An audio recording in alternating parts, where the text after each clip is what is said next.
Ilmuwan kita sudah terlalu ngotot untuk mencari bukti kehidupan di Mars saja, padahal planet lain pun ada loh yang bisa dieksplorasi. Jaraknya terjauh ke-6 dari matahari dan ukurannya terbesar kedua di tata surya kita. Bisa kamu lihat planet bongsor di belakang Jupiter itu? Bener banget, Saturnus, atau sering juga disebut sebagai permata tata surya. Saturnus memang berbeda jauh dari planet kita nggak bisa menjejakkan kaki di permukaannya. Bumi kita dipenuhi dengan bebatuan dan materi keras lain, sedangkan Saturnus berupa bola raksasa yang terbuat dari gas. Kalau ada kolam raksasa yang bisa dipakai untuk mencelupkan Saturnus, planet ini pasti akan mengambang di dalam air. Ya, memang seharusnya begitu karena masanya paling ringan di tata surya. Planet ini juga mengandung banyak helium, sejenis gas ringan yang dimasukkan ke dalam balon agar bisa melayang di udara. Saturnus juga sangat berangin, angin di sana 4 kali lebih kuat daripada di bumi.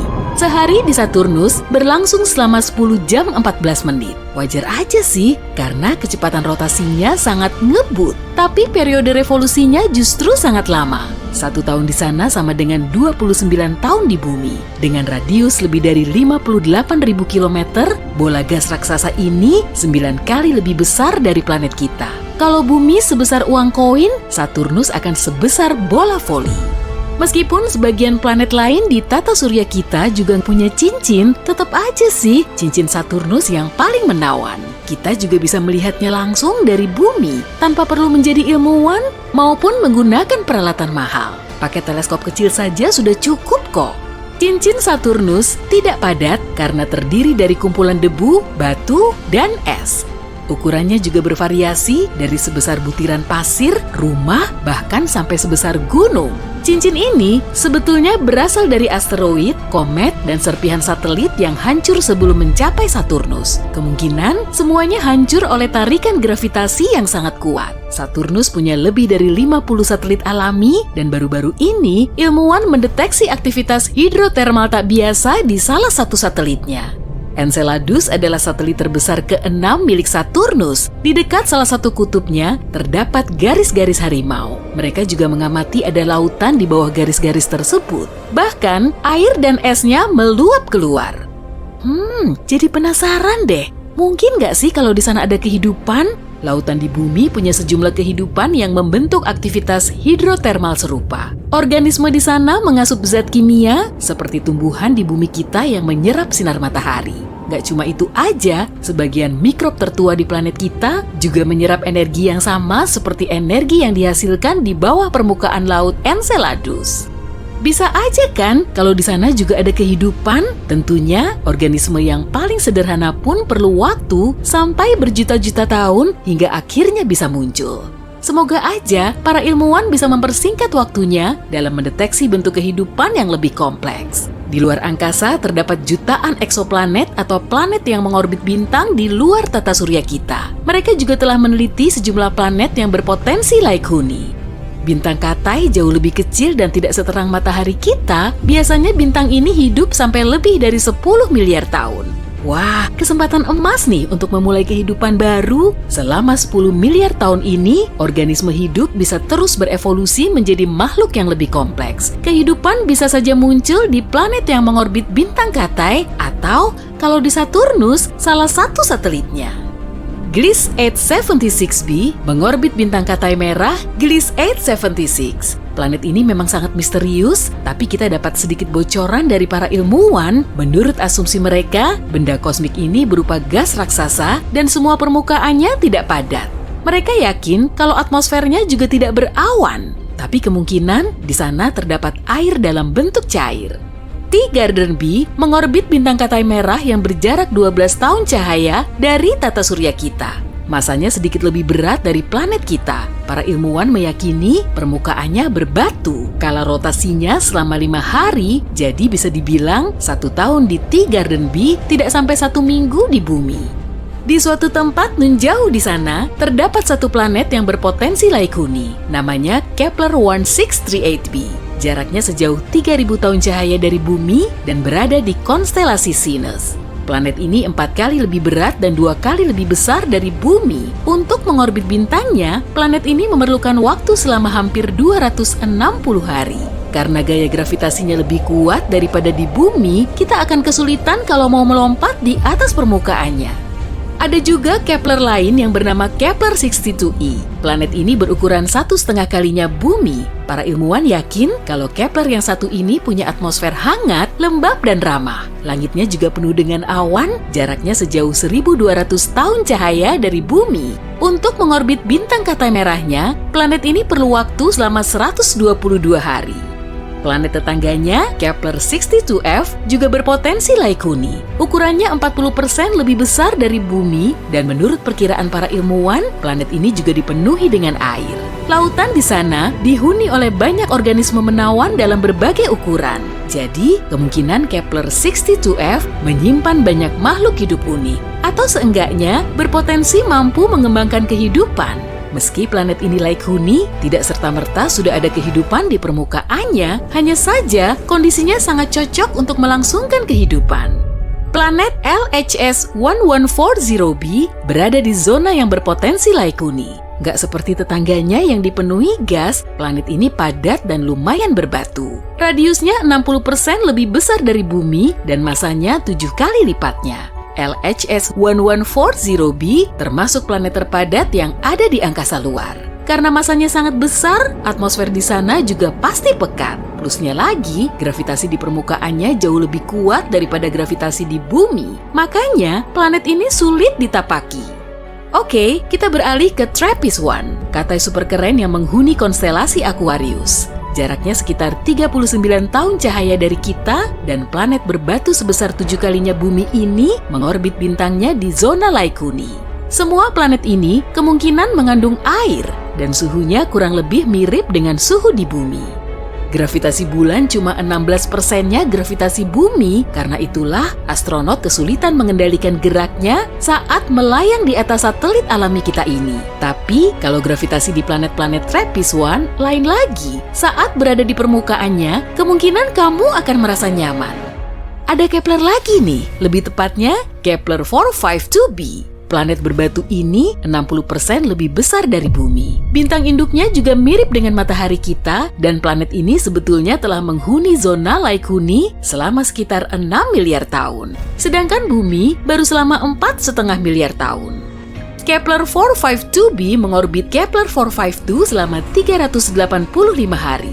Meski suhunya sama dengan matahari kita, bintang ini 20% lebih terang. Seluruh sistemnya sangat jauh dari tata surya kita. Kalau mau terbang ke sana, siapin waktumu selama 28 juta tahun ya.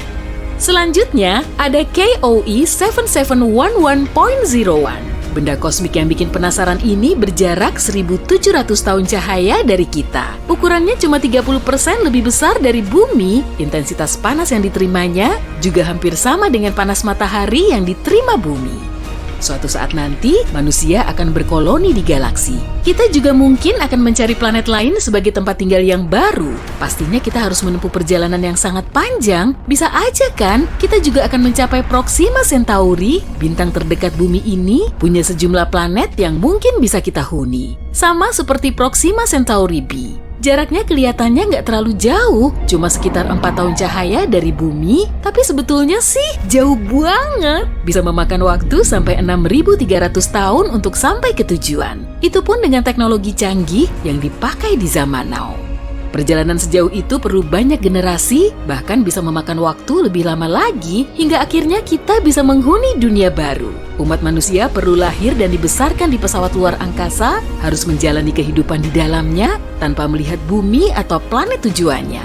Gak ada pepohonan, pegunungan, atau sungai, tapi cuma ada kegelapan dan kehampaan galaksi yang terbentang luas. Mereka nggak akan bisa menyusuri jalanan asing yang terlihat, menghirup udaranya, atau merasakan hembusan angin secara langsung. Tempat yang bisa mereka jelajahi hanyalah planet tujuan di hadapan mereka. Perjalanan ini pasti akan sangat sulit, namun akan membuahkan hasil yang manis kok. Kalau manusia berhasil membangun dunia nan indah seperti bumi kita.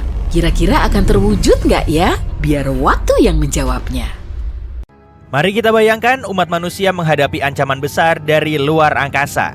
Bayangkan ada gurita raksasa pemakan planet datang ke tata surya kita untuk memakan Venus, Mars, Bumi, Jupiter, dan planet-planet lainnya, kecuali Saturnus.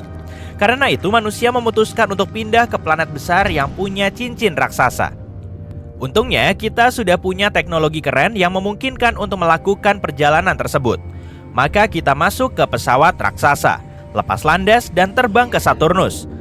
Kehidupan di planet itu sendiri mustahil karena tidak ada tanah yang solid.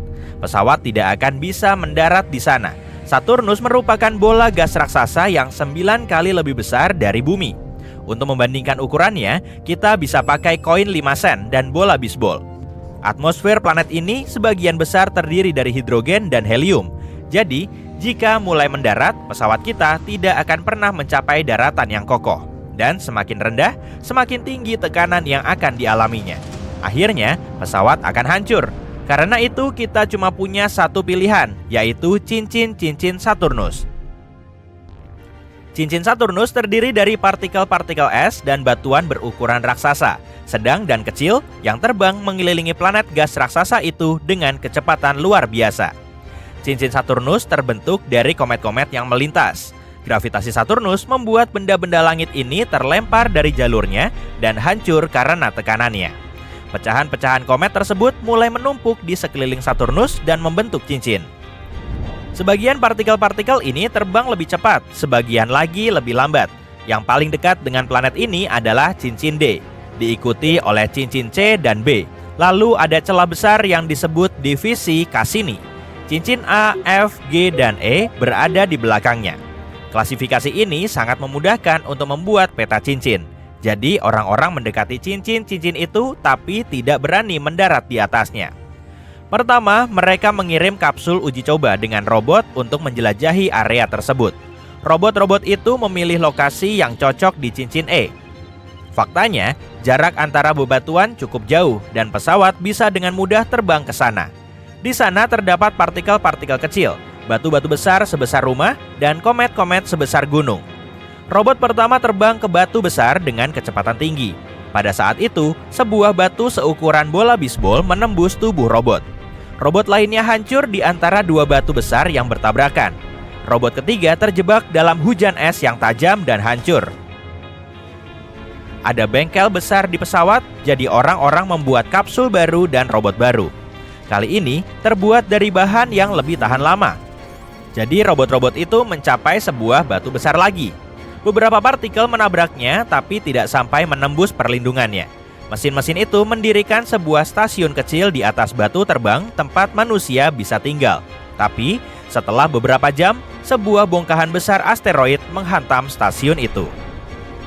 Sepertinya kita butuh strategi lain. Kapal-kapal raksasa memindai seluruh area cincin E dan menghitung lintasan miliaran batu.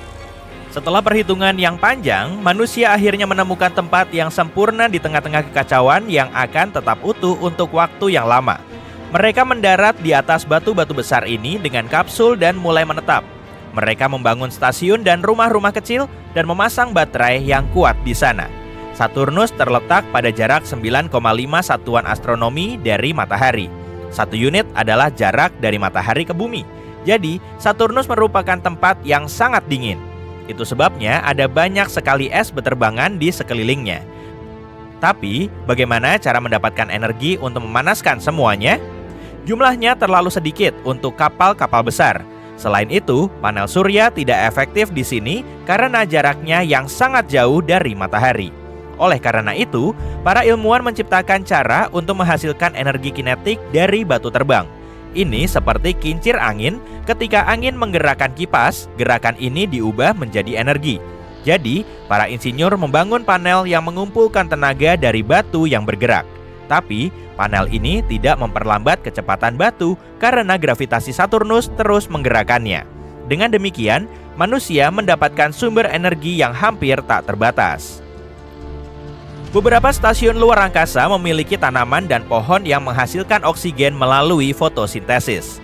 Hanya saja, alih-alih sinar matahari, tanaman mendapatkan energi dari ultraviolet. Kemudian, orang-orang mengisi tangki-tangki besar dengan oksigen dan membawanya pulang. Orang-orang mulai menempati cincin yang berdekatan. Kamu tidak perlu menggunakan banyak bahan bakar untuk berpindah dari satu tempat ke tempat lain. Kamu bisa mendarat di atas batu, menghitung rutenya, dan menunggu batu itu membawamu ke titik yang dibutuhkan.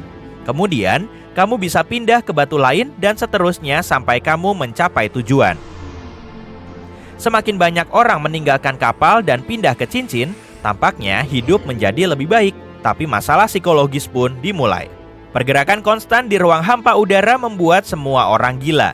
Bayangkan hidup di komedi putar yang tidak pernah berhenti. Kamu tidak bisa berjalan ke toko kapanpun kamu mau karena selalu terbang. Tidak ada yang bisa berjalan-jalan, bahkan dengan pakaian antariksa, karena ada kemungkinan kamu akan bertemu dengan batu yang terbang dengan kecepatan tinggi. Kamu tidak bisa merencanakan apapun, karena kapan saja rencanamu bisa dihancurkan oleh bongkahan es raksasa.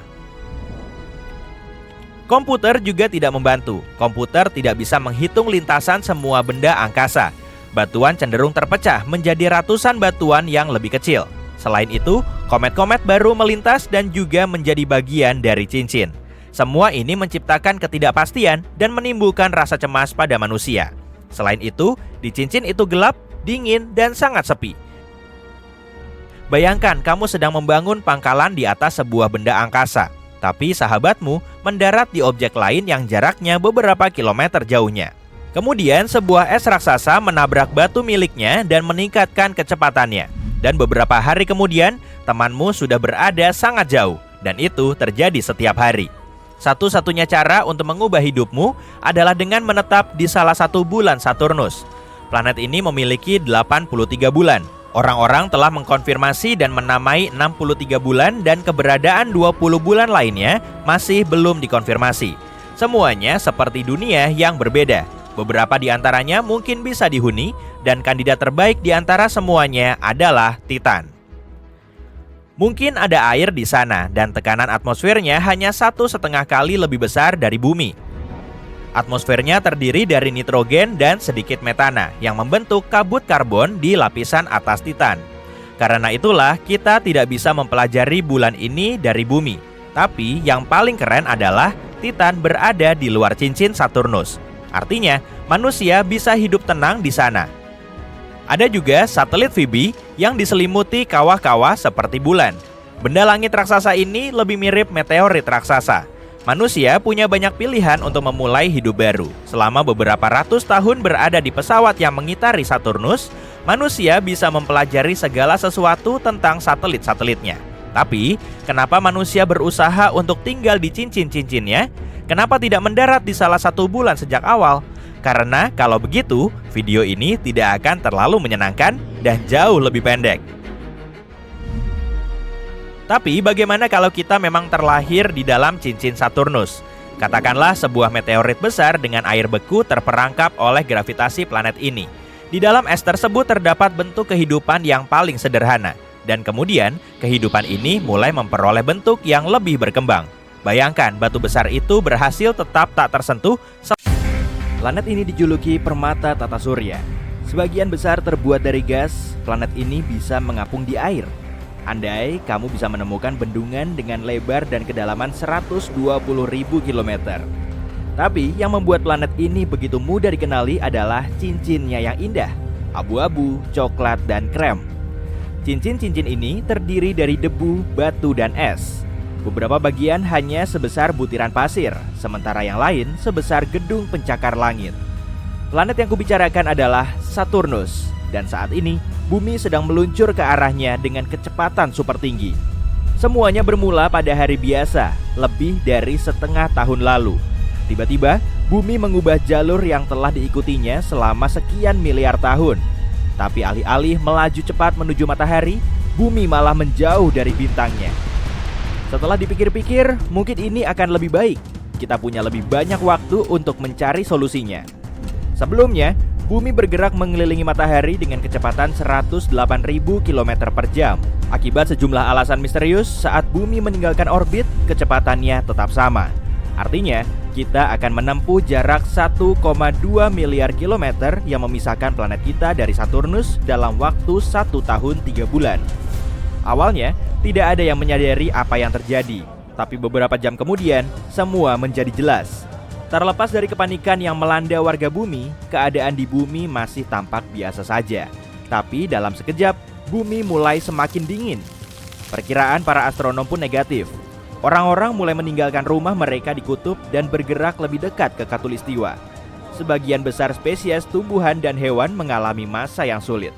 Beberapa dari mereka punah, meski kita mencoba menyelamatkannya di rumah kaca dan taman konservasi khusus. Langit berubah dengan dramatis. Dalam seminggu, kita bisa melihat Mars dengan jelas. Bentuknya mirip bola kemerahan besar yang menggantung rendah di atas kepala kita. Jupiter menjadi secerah bulan. Begitu bumi sudah sejauh Mars dari matahari, hari-hari berjalan 2 kali lebih redup dibanding sebelumnya. Awalnya, atmosfer planet kita bertugas sebagai pembatas antara manusia dan luar angkasa. Itu sebabnya kita tidak langsung merasakan dinginnya. Tapi, 7 hari kemudian, setiap orang yang berani meninggalkan rumah mereka harus dikungkung dalam pakaian musim dingin yang berat. Pada saat itu, suhu sudah turun menjadi minus 98 derajat Celcius. Suhu bahkan makin dingin setelah planet kita melewati Mars dan bergegas menuju sabuk asteroid. Dalam perjalanan kita sejauh ini, sabuk asteroid adalah wilayah yang paling berbahaya. Yap, warga bumi memang bisa mengagumi hujan meteorit yang sangat indah mewarnai langit bumi. Tapi, beberapa benda langit berhasil menembus atmosfer bumi. Objek-objek ini terhempas ke tanah, meratakan gunung, dan meninggalkan kawah raksasa. Tsunami dan gempa bumi pun terjadi. Saat ini, sebagian besar planet termasuk lautan telah berubah menjadi gurun es. Terjadi kelangkaan makanan dan sumber daya alam. Kami telah membangun kota dan terowongan bawah tanah untuk menghubungkannya. Ilmuwan bumi bekerja siang dan malam untuk menemukan jalan keluar dari situasi ini. Jika tidak, inilah yang akan segera terjadi. Makin dekat planet kita ke Saturnus, planet bercincin ini akan muncul di cakrawala dan bentuknya akan makin besar. Tak lama, Saturnus akan bersinar lebih terang daripada bulan purnama. Bola besar berwarna coklat kekuningan akan terlihat bahkan pada siang hari. Tapi itu akan terlihat sangat indah pada malam hari. Alih-alih tidur, jutaan orang menghabiskan waktu berjam-jam memandangi Saturnus tumbuh makin besar. Suatu hari, jarak kedua planet ini akan menjadi sama dengan jarak bumi dan Mars dahulu. Cakram Saturnus akan berukuran sekitar 1/4 bulan purnama. Cincinnya akan sebesar 2/3 satelit alami kita. Tak lama berselang, kecepatan planet kita akan mulai meningkat akibat pengaruh tarikan gravitasi Saturnus. Planet bercincin ini 9 kali lebih lebar daripada bumi dan masanya hampir 100 kali lebih besar. Itulah sebabnya, alih-alih bergerak dengan kecepatan 46 km per detik, kita akan melesat di luar angkasa dengan kecepatan hampir 64 km per detik. Itu 2.400 kali kecepatan mobil rata-rata. Gravitasi Saturnus akan memengaruhi bulan lebih besar dibanding bumi. Dalam waktu singkat, satelit alami kita ini akan hilang. Bulan akan terlempar ke luar angkasa, kemungkinan besar menuju orbit elips mengelilingi matahari. Jika bumi tidak menabrak Saturnus dalam waktu terdekat, suatu hari bulan bisa berpapasan dengan planet kita lagi. Sayangnya, reuni ini tidak akan berakhir baik. Tapi apa yang terjadi di sisi Saturnus? Saturnus adalah salah satu planet terbesar di tata surya, nomor 2 setelah Jupiter. Meski cincin yang mengelilingi planet ini sangat besar, ukurannya terbilang pipih. Tebalnya kurang dari 2 km. Meski begitu, cincin utamanya cukup besar untuk membentang dari bumi ke bulan. Tapi bagaimana planet ini mendapatkan perhiasan yang menakjubkan ini?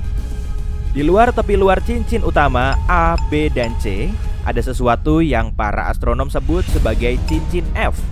Selain usianya yang sudah beberapa juta tahun, cincin ini adalah yang paling aneh. Cincin yang terus bergeser ini terbentuk dari bahan es dan amat sangat rumit. Lekukan, putaran, dan gumpalan bahan yang lebih cerah membuatnya tampak seperti kepangan. Saturnus punya lebih dari 50 bulan yang telah dikonfirmasi. 2 di antaranya adalah Pandora dan Prometheus, mengapit cincin F di kedua sisi. Mereka bergerak di luar dan di dalam cincin ini, dan bertindak layaknya gembala. Mereka menggiring partikel es menjadi pita setebal 96 km. Tapi kenapa kedua bulan Saturnus ini melakukan tarian seperti ini? Belum ada yang tahu. Yang para ilmuwan tahu adalah saat cincin Saturnus berevolusi, materi es mengumpul dan membentuk moonlet atau bulan kecil. Beberapa di antaranya tumbuh dan berubah menjadi bulan terbesar di Saturnus. Tapi dua di antaranya bertabrakan. Begitulah cincin misterius F muncul. Jika bulan kecil hanya terdiri dari partikel es kecil, tabrakan luar angkasa hanya akan membentuk cincin tanpa ada sisa yang lain. Tapi bulan kecil ini memiliki bebatuan padat yang tetap utuh dan berubah menjadi Pandora dan Prometheus. Kita belum punya bukti bahwa Saturnus pernah bertabrakan dengan objek angkasa besar lain. Bumi kita mungkin yang pertama. Tapi sebelum menabrak planet itu, kita harus melewati cincinnya, termasuk cincin F. Dan tidak, planet kita tidak akan menerobos dengan mudah begitu saja. Cincin Saturnus terbuat dari partikel-partikel kecil. Gravitasi bumi akan menarik beberapa di antaranya keluar dari orbit setelah kita lumayan dekat. Ini akan menghasilkan rangkaian panjang batu yang akan mencapai planet kita. Dan nanti, saat kita melesak masuk, awan partikel es akan terseret di belakang bumi. Tapi ini tidak akan cukup kuat untuk menghilangkan cincin Saturnus sepenuhnya. Cincin ini akan terus mengitari planetnya, tapi orbitnya akan berubah dan menjadi lebih memanjang. Pita bebatuan yang indah pun akan hilang. Seiring waktu, cincin-cincin itu mungkin bisa terbentuk lagi. Tapi bumi tidak akan memberi kesempatan seperti itu. Tabrakan dengan planet kita tetap akan membuat Saturnus terluka. Jika masih ada kemungkinan untuk mengintip ke langit, orang-orang bisa melihat cincinnya hilang satu persatu, tapi tidak lama. Dalam waktu singkat, bongkahan batu terbesar akan mulai menghantam permukaan planet kita, menyelimuti tanah bumi yang tak berpenghuni dengan kawah-kawah. Dalam skenario terburuk, bumi bahkan mungkin bertabrakan dengan salah satu dari sekian banyak bulan Saturnus. Tapi mari bayangkan, kita berhasil melewati area ini dalam keadaan utuh. Dan sekarang planet kita sangat dekat dengan Saturnus. Raksasa gas mungkin tampak kopong, tapi bumi tidak mungkin bisa terbang menembus bola gas besar ini sampai ke sisi lain. Gravitasilah yang menyatukan semua gas ini. Gaya gravitasi itulah juga yang akan membuat planet kita bergerak makin cepat. Makin dekat bumi ke objek antariksa yang jauh lebih besar, makin kuat tarikannya. Ini akan menyebabkan garis patahan di bumi terbelah sekaligus memicu letusan gunung berapi yang dahsyat di seluruh dunia. Kemudian, dengan kekuatan yang sangat besar, planet kita akan menabrak Saturnus. Atmosfer bumi akan terkompresi, menyebabkan kenaikan suhu yang dramatis dan cepat. Dan dalam waktu singkat, udara akan terbakar. Para ilmuwan mengklaim bahwa inti Saturnus padat, terdiri dari besi dan nikel, dan dikelilingi oleh lapisan berbatu. Tapi kita tidak akan pernah sampai ke sana. Bumi akan terbakar di atmosfer planet yang lebih besar ini setelah benar-benar terkoyak. Dunia biru hijau kita yang indah akan berubah menjadi miliaran triliun ton bebatuan yang menguap. Malangnya, mungkin bumi akan menjadi cincin Saturnus baru, menggantikan cincin yang dirusaknya. Kedengarannya memang seram. Ya, kita tidak bisa menyelamatkan bumi dari Saturnus, tapi itu hanya andai-andai yang berujung buruk. Jadi, sebelum perlu melakukan upaya seberat itu, mari selamatkan bumi dari ancaman yang sudah di depan mata. Misalnya, perubahan iklim.